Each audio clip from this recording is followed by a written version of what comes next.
In today's video, we're going to look at ways of doing radioactivity, but without using radioactive sources, not official ones anyway. I've got to do a little bit of preparation. About an hour before the demonstration, I'm going to blow a balloon up, suspend it on a string, and charge it electrostatically by rubbing with a cloth.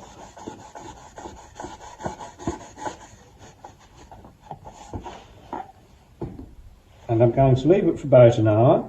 Hopefully we'll be able to see it's electrostatically charged by bringing a thread close to it from the cloth, and you can see that it's attracted to the balloon.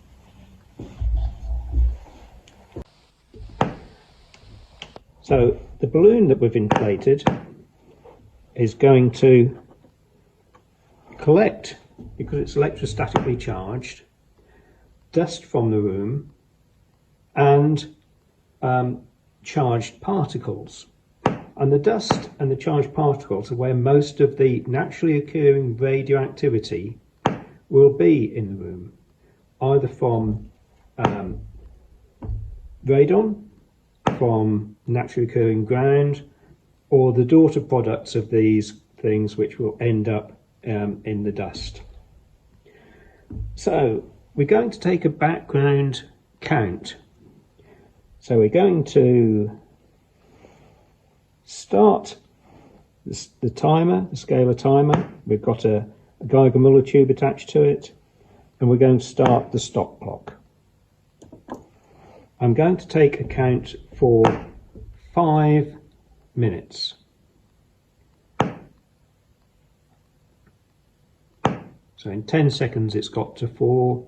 We won't wait the full 5 minutes on the video, but we'll get you back after 5.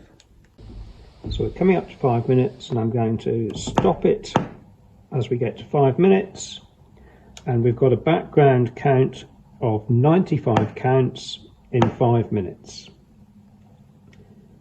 We can reset and redo that if we wanted to. I'm not going to though.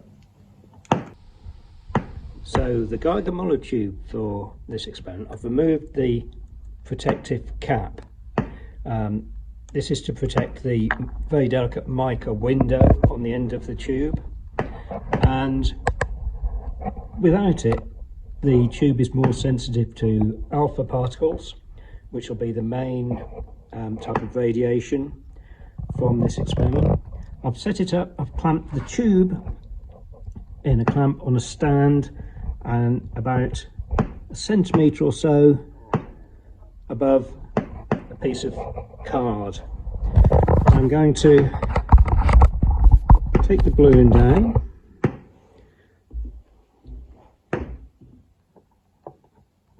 This is the balloon that we charged up about an hour ago.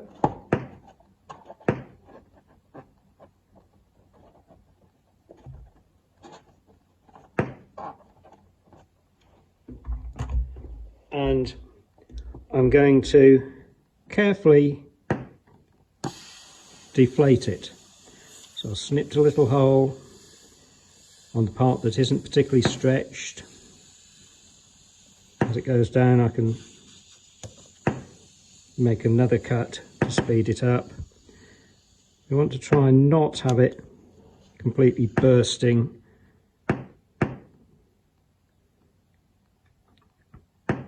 And once it's deflated, I'm going to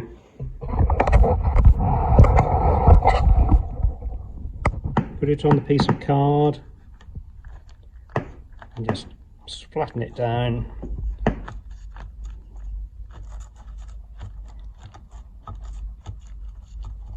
Now, we've not only collected radioactive dust on here, but in deflating the balloon, we've concentrated that into a smaller area. So I'm going to now slide this under the tube.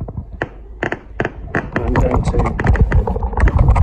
start the timer and the stop clock.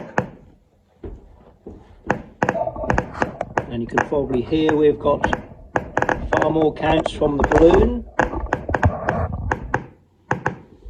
We did this once, we got to 180 in 10 seconds in class, and the whole class took one step backwards.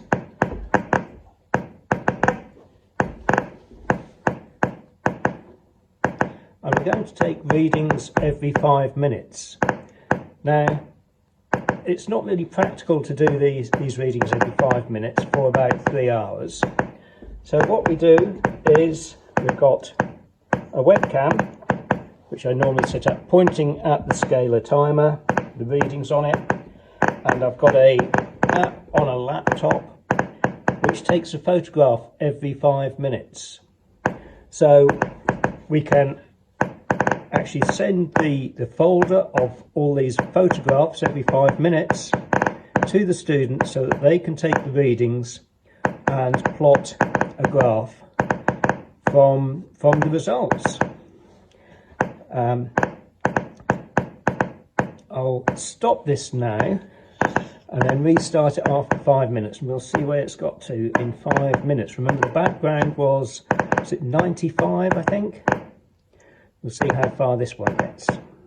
So we're coming up to the first 5 minute mark, and 861, I believe, was the count at 5 minutes.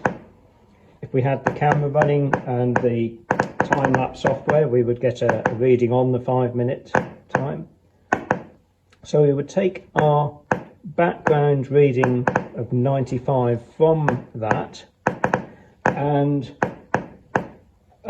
with all the other points every 5 minutes, do the same thing, all the other counts, and then plot them on a graph. So the radiation is naturally occurring radiation. The radon comes from uranium and thorium in the environment. Radon is a gas, and the daughter products that we're mostly measuring the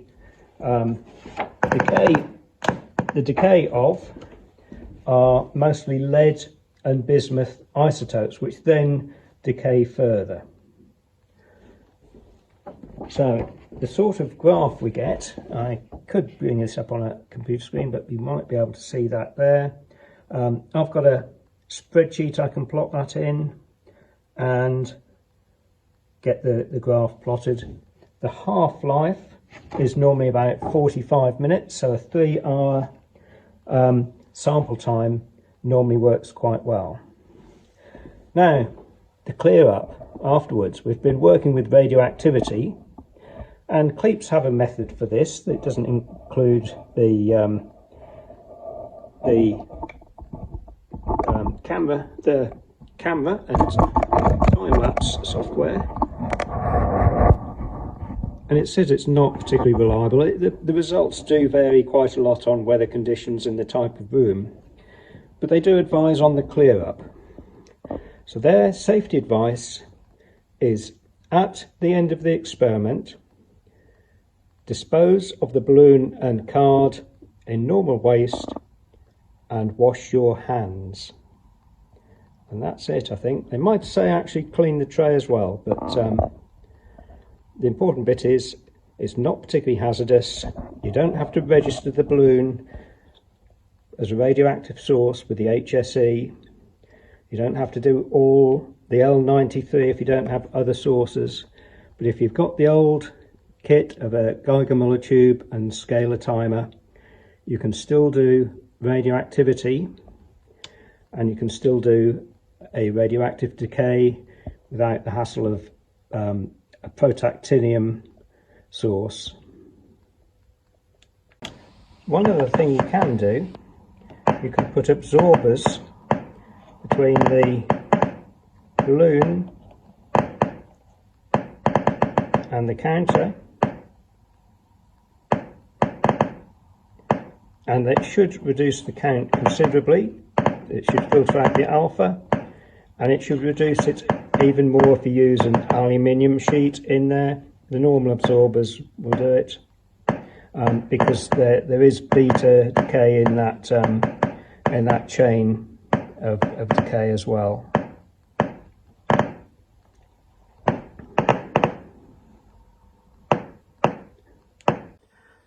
So this is the software I use with the radioactive decay of an electrostatically charged balloon. I'm using a program called webcam time lapse. I've set a delay to 5 minutes, and this is the view in this window that opens up when you start the program, when you start taking frames, and it's at the end you can find all the frames that it's taken, all the pictures that it's taking every 5 minutes. You'll find them in a folder. The reflection is just the reflection of something in the